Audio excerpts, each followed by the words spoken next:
Hi everyone, it's Rachael here. Welcome to episode number 32 of the Ditch the Diet podcast.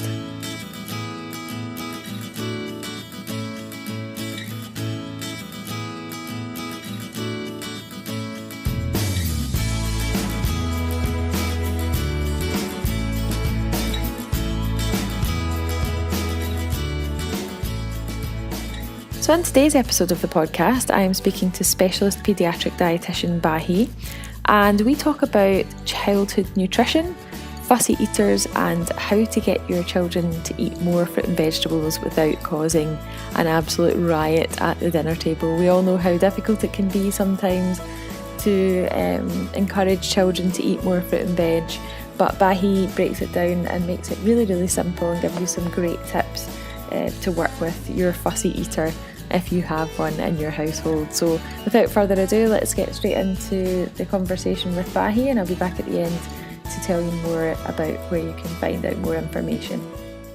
So a very warm welcome to you this afternoon, Bahee. Thank you so much for joining me. Thank you for having me, Rachael. I really appreciate your time today because we're going to talk about a really interesting subject that I'm really looking forward to our conversation. So first of all, before we get started, I thought it would be a great idea if I could just ask you a little bit about you, and you can tell me a little bit about what you do now and sort of how you got into doing it. Sure. So I'm a children's dietitian. I have been practicing now for around 14 years in pediatrics. I basically help families with either children who have a medical illness or families where the children are healthy but may have a variety of issues such as food allergy or just fussy eating, picky eating, constipation, iron deficiency anemia, or perhaps a child is overweight and obese. So a variety. I help families with a variety of nutrition-related problems. Mm-hmm. Okay, and how did you decide that this is what you wanted to do?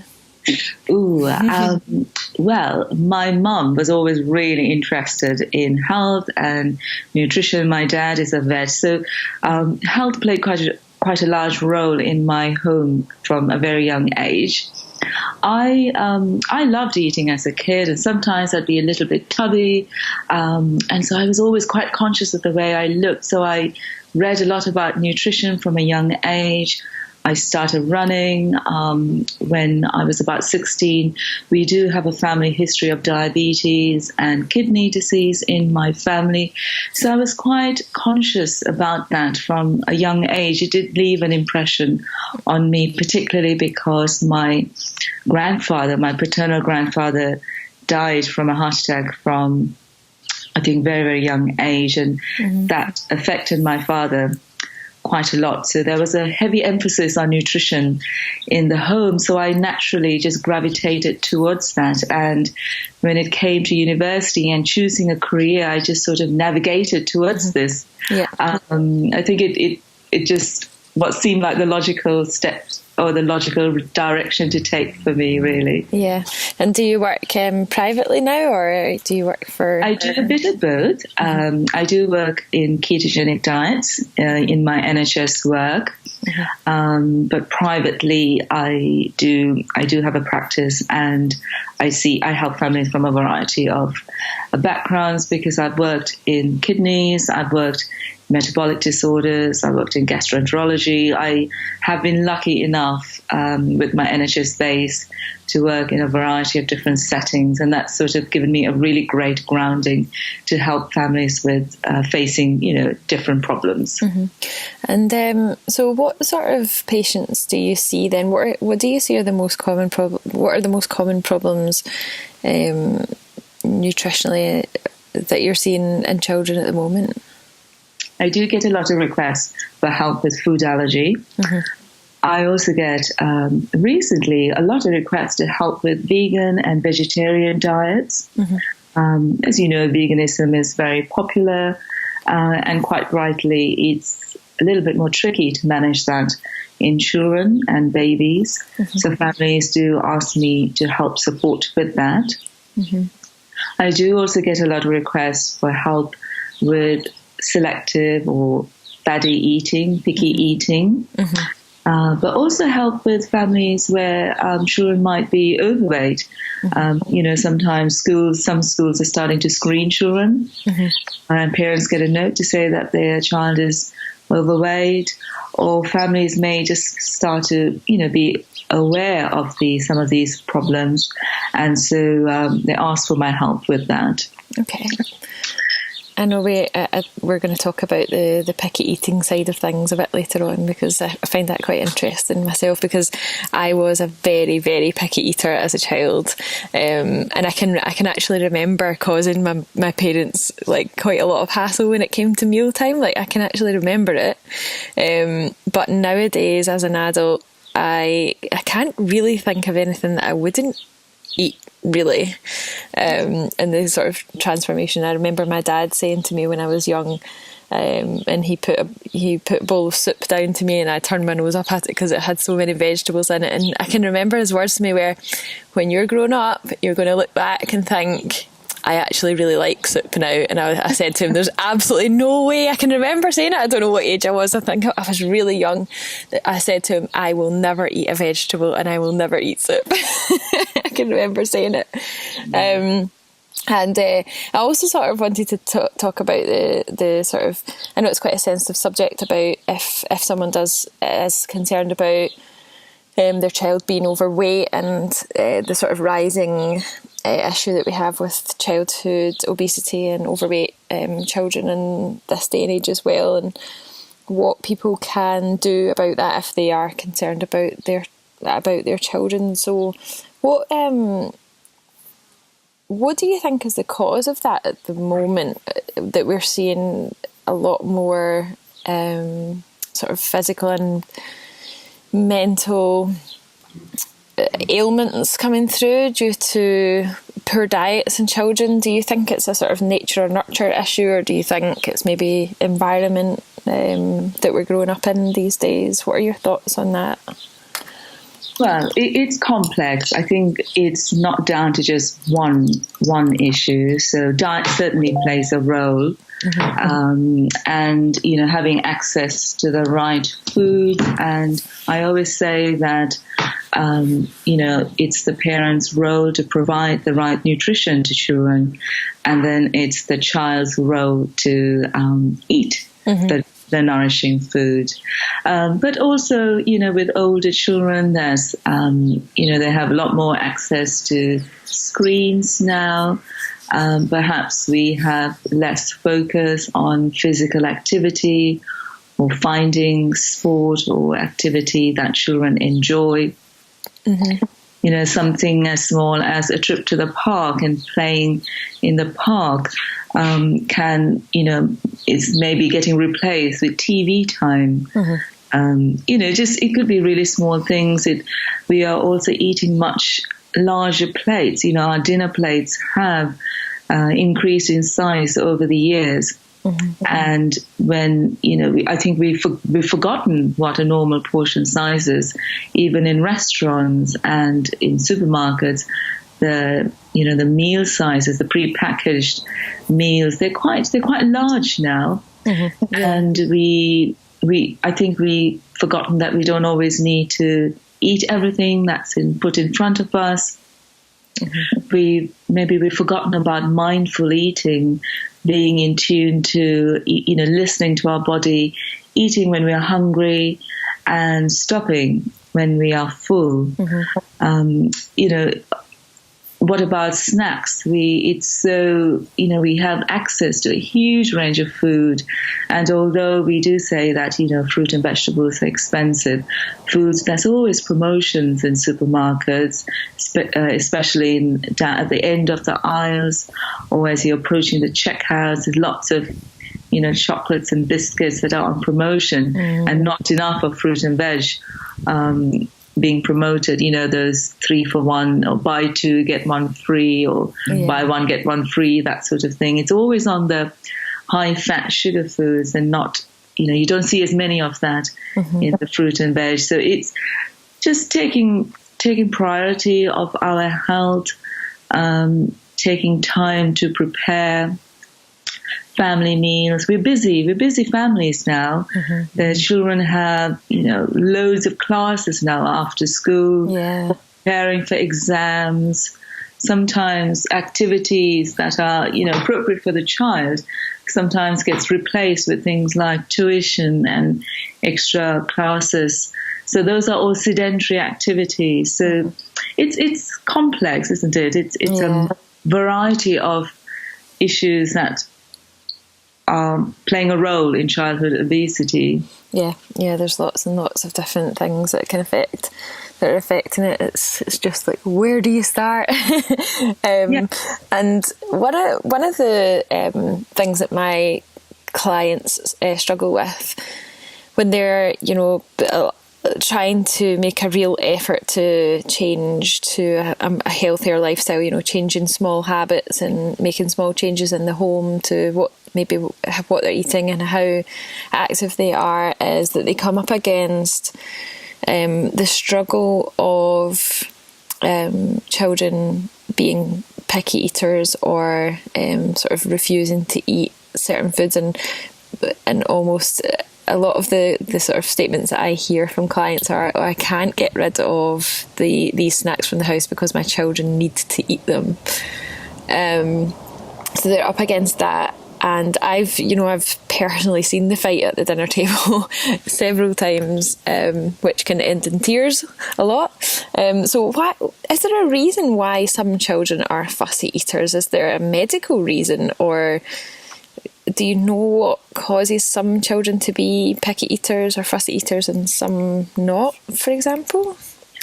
Well, there are some children who have a medical diagnosis that can end up contributing to picky eating. So, for example, for children who have had problems with reflux or milk allergy causing reflux, they might have had a history of vomiting for a variety of health reasons. And that could then, if it hasn't been treated early, or it's been occurring for a long period of time, then that can, the child then starts to associate food with vomiting, or if they've had medications that have caused them to vomit, then again they're relating food with vomiting. So food starts to become unpleasant for them. So, if a big proportion of their life they've been vomiting after food, why would a child find food enjoyable? And then when you're forcing the child to eat or do something that, they really don't enjoy, that can start to become really stressful. And if that issue doesn't get addressed early, then it can sort of lead into quite severe picky eating as an older child. And that can start to become really, really stressful for the family. And yes, I have had lots of families break down in tears because meals can be very stressful. And it's become in a situation where, yes, you're right, the family only offers food that they feel that the child will eat because they really want to see their child eat, and they're worried about the child not growing, not getting enough calories to eat. So they're in this cycle where they're only giving the foods that they know the child will eat, which then limits the child's exposure to a wide range of foods. And they just don't know how to break the cycle. And so I often then, have a role in helping them through that process or that journey to expanding the child's range of foods.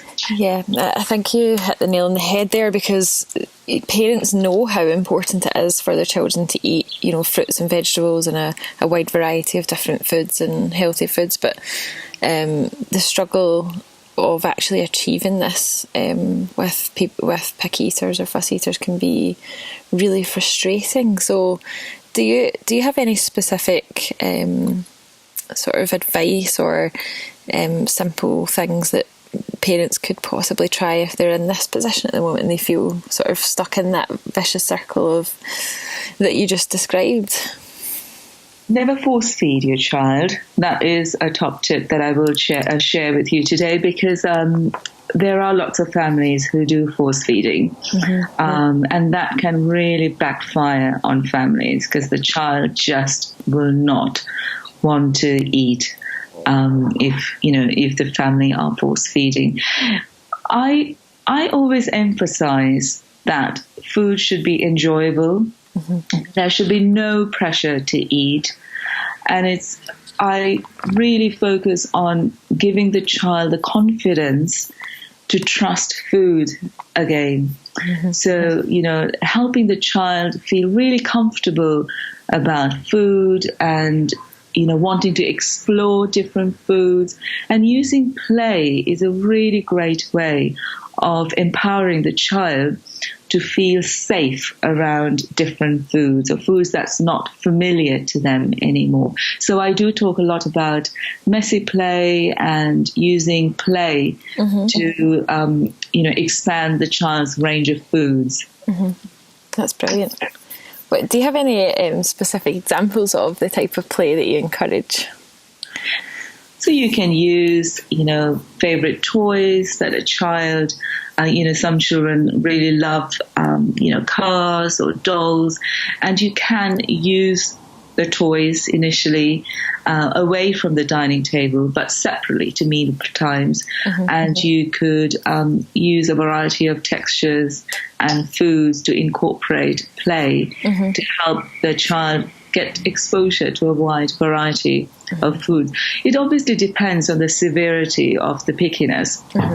If it's literally just that the child is actually really well and they've just got stuck in a bit of a rut and they're just used to, eating a small range of foods, then it may be that they're not even eating at the dining table. So it's just a reminder then for the family to get back to eating regularly at the table. And it sounds really silly and simple, but actually a lot of magic happens on the dining table. And it's really important to go back to the family dining table and cooked meals. Families are so busy now. Sometimes families eat out 2 to 3 times a week. And that could be, just a little snack on the run could become a meal in between classes or football games or, whatever it is. And so families don't get as much time to cook, or families think that children need a separate meal to the rest of the family. So, from the age of 1, children can join the family meal. But getting there, you do need to do the work from a very early stage. Inviting your child into the kitchen to help, inviting them to cook with you. And then eating that prepared food at the table. So it really does make a difference if you sit down and eat meals with your children. I think that's really interesting that you brought up the subject of their children. A lot of people feel like children's meals need to be completely separate meals, because you see that in a lot of places, don't you? Like, even when you go out to eat, you have like the main menu and then you have like the children's menu, and some foods are sort of looked at as being for children and some foods are not. And I grew up sort of in that sort of environment, or you can have this because it's for children, but we can't have that because we're adults. And I would love to see that sort of change. Yes, often when, I spent almost a month, I think it was 3 weeks in Costa Rica very recently, and I was sharing pictures of the meals on my Facebook page. And it was really, some of the comments that I got was, is your child really eating these foods? And I suddenly realized, oh yes, my pictures were, they were adult plates that I was putting pictures on. And it just made me realize that people were surprised not to see more child-looking meals. And really, in my home, it's the same meal that everybody eats. All I do is just plate up onto, I think we've got a what do we have? We have a frozen plate with a picture of frozen characters. And I think we have another sweet-looking, Peter Rabbit or something like that plate for my daughter, and some owl, bowls with pictures of, owls on it. So that makes it a bit more child-friendly. But the meal itself is exactly the same. I didn't pack those to take with me on holiday. So I didn't, the pictures that I was taking was my food, if you like, but my girls were eating exactly that. So that's why it was not looking very childlike, if you like. But that's because sometimes it's actually more nutritious for children to just eat from the main. If you're at a restaurant, to select from the mains rather than a children's menu, which often has like burgers, fish fingers. Chips. And I always just cringe when I look at that, and I often say, no, thank you. I will just pick something from the main, and, we might just pick a few sides like extra veg and things like that. So that just helps to, make the meal a little bit more nutritious when you're eating out. Yeah, I think that's really interesting, actually. Really interesting. I totally forgot about that until you mentioned it now, and I'm having flashbacks of sitting with my children's menu and my crayons. And obviously, if it's a treat, you do it, once a month, and you end up choosing the chips and something else for your child. That's fine. Enjoy it. Like, it's nice to have. A special occasion you're celebrating, and you end up choosing certain foods for your child, and that's absolutely fine. It's not a problem. But if you're eating out regularly, then you do need to think about what is your child eating out in restaurants, and, are the choices appropriate, and what can you do to make that meal a little bit more balanced, a little bit more nutritious. And I do have, one of the things I do share with families is a recipe planner, recipe planning tool. And that just goes through the different aspects of a meal and how to revamp a meal so that it's more balanced. That was going to be my next question, actually. So just for the benefit of parents who are listening to this episode, what would a balanced meal look like for say a young child of maybe primary school age? So children, believe it or not, do need half of their energy from carbohydrate. And carbs has been getting a terrible bashing because obviously the ketogenic diet is very, very popular, or low-carb diets are very popular. But I always say that your child needs smart carbs. And I do have, I think my recent blog post is on smart carbs. So I do have an infographic on explaining the different smart carbs. So make sure that your child does have, if it's, roughly about half of the plate should be from a starch that is high in fiber. That could be whole grains, basmati rice. It could be sweet potato, lentils, chickpeas, a variety of food is what you're after. And you do want at least a couple of vegetables on there. And it can be confusing when you start to talk about portion sizes, but I say use your child's palm or a hand to estimate the portion sizes. So, a whole hand should be around the starch, that you're wanting to put on their plate, and then their palm size of vegetables. So, whether it be broccoli or cauliflower, green beans, whatever it may be, you want at least a couple of their palm sizes of vegetables on the plate. And then, of course, a protein. Now, sometimes the protein might be vegetables, or it could be, meat, chicken, and don't forget to include at least 1 or 2 portions of oily fish a week. And also dairy, or calcium-rich foods. So that could be a glass of milk, it could be cheese in the meal, it could be anything really, but just remembering to include those foods. Now, it is different. It's a different list if the child is following, say, a milk-free diet. And there's a specific list that I will be discussing with families in that scenario. But for for children, healthy kids who follow a normal diet, then that's what a plate would look like. And dessert could be, fruit, or it could be cut up pieces of fruit with a bit of mint, or a bit of yogurt with that, plain yogurt, Greek yogurt. It doesn't need to be low fat, just regular yogurt for children is perfect. And that would make a nice balanced meal. Yeah, that sounds great. And it just goes to show how similar it is to what we need as adults, really, in a smaller portion size. Like, don't need to make a separate meal just because of their age.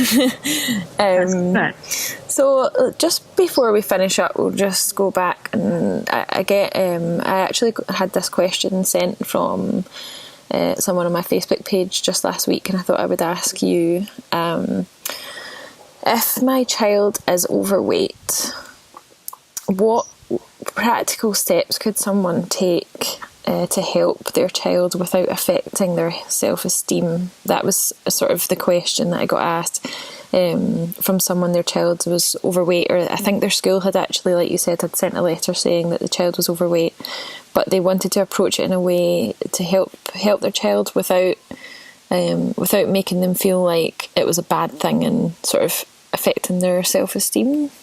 Sure. I do, when families ask to discuss this, I do ask them to bring their child with them. Sometimes families are really worried about that. I do think it helps to have at least one session with a pediatric dietitian who does work in that area. Because often the families leave feeling really empowered and positive after the exchange. So, like I said, I don't label the kids as being overweight or obese. I very much talk about, a few practical tips that they can focus on, at a time, because what happens is families just feel the problem is so huge, they don't know where to start. So it's often just breaking it down into what small changes can I make this week that will help make a change. And it could be something really small, like, my children don't get time to eat breakfast, so they end up buying all sorts of things when they get to school because they're really hungry by mid-morning. So, it sounds silly, but just setting an alarm so that you get up earlier, or preparing breakfast the evening before so it's ready to go in the morning. That's a brilliant way of getting in breakfast, and that will then, it means that the child no longer is tempted to buy high-fat, high-sugar foods once they get to school. Or it could be as little as, we do love having chocolate biscuits in the house, but rather than, buying plenty, we're just going to buy one packet. Once that's eaten, we're just going to keep the fruit bowl topped up, and we're going to eat fruit during the week. And that's all that we are going to focus on for this week. And, a piece of fruit might have between, 50 to 100 calories, if you like, whereas you could only eat maybe one chocolate biscuit to get the same amount of calories. And if a child is regularly eating, 5 or 6 in a go, and is replacing that with even 2 or 3 pieces of fruit, that's a huge saving in calories, if you like. I don't always talk about calories, but because Public Health England has issued out saying, try and limit snacks to no more than 100 calories twice, 200 calorie snacks a day, I am trying to, let families know what does that look like. And they do have some good examples on their website. But, focus on small changes at a time. Could you walk to school rather than getting public transport or driving to school? Could you walk back from school if there isn't enough time in the day? So pick a few small changes that you can manage as a family and be consistent. Don't give up just because you don't see any results after a week. There's research to show that, it takes up to 21 days to form a habit. So you do need to, perform that new behavior every day for 21 days before it becomes a habit. And then, the family just get used to having, okay, you buy one packet of biscuits in the week as part of the grocery shopping, and then you just eat fruit, or you make some yummy dips like hummus or natural yogurt with some lemon or mint, or whatever you fancy. Yeah, and that gets eaten with a wide range of chopped up veg whilst the dinner is being prepared. Children are snacking on that, and maybe initially they're not very excited about it, but if they're really hungry, they will start to eat it, and then they will start to enjoy it, and then it starts to become a habit. And it's a no-brainer after that. So focus on a few small steps, few small changes that you can make as a family, and stick to it, and then start building to that. So you're chipping away at the problem, one solution at a time. Yeah, I think that's great advice. Really, really great advice, because sometimes when you think something is, like you say, like the mountain is so big you don't know where to start, and then that can become overwhelming, and before you know it, nothing gets done. So very small, manageable changes are a great idea. So thank you so much for that. What I was going to say is I will pop a link to the infographic on your blog that you spoke about there onto the podcast as well. But if anyone is listening that would like to know more about sort of what you do and read a little bit more about your website, is there a good place for them to go to be able to find you? Yes, so I am on www.ukkidsnutrition.com. There's a blog on there, on that website. I'm also on Facebook under UK Kids Nutrition, and I'm also on Instagram. And I'm trying to, tap into the IGTV.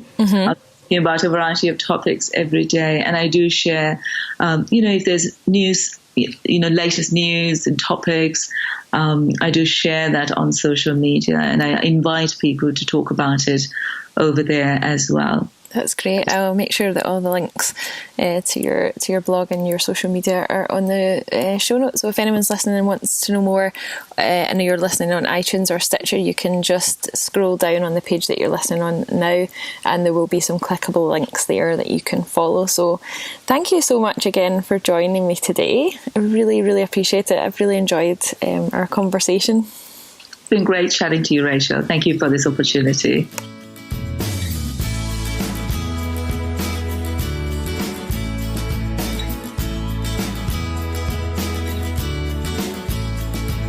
So I really hope you've enjoyed this episode of the podcast. I really enjoy this topic, and it's really interesting to hear quite how simple it could possibly be to change your children's eating habits around. I hope you found it useful. I'm going to link all of Bahee's information in the show notes. If you want to find out more about what she does, then you can just scroll down on iTunes right now if you're listening on iTunes or Stitcher, and click the link there. If you've enjoyed this episode of the podcast, please make sure you hit the subscribe button so that you don't miss out on any future episodes. And remember, we do have 31 previous episodes covering all aspects of weight loss, nutrition and health, and there are loads and loads of great interviews and conversations for you to listen to. So make sure you hit the subscribe button so that you don't miss out on any further episodes. Thanks very much for listening to the Dips the Diet podcast. If you do have any questions and you want to get in touch with me, you can email me at Rachael, Rachael, at walkthetalklife.com. And if you would like to download some freebies from my website, you can do so. Just go to www.walkthetalklife.com and download your freebies from there. I will see you again next Thursday for another episode of the podcast, and until then, I hope you have a fantastic week ahead.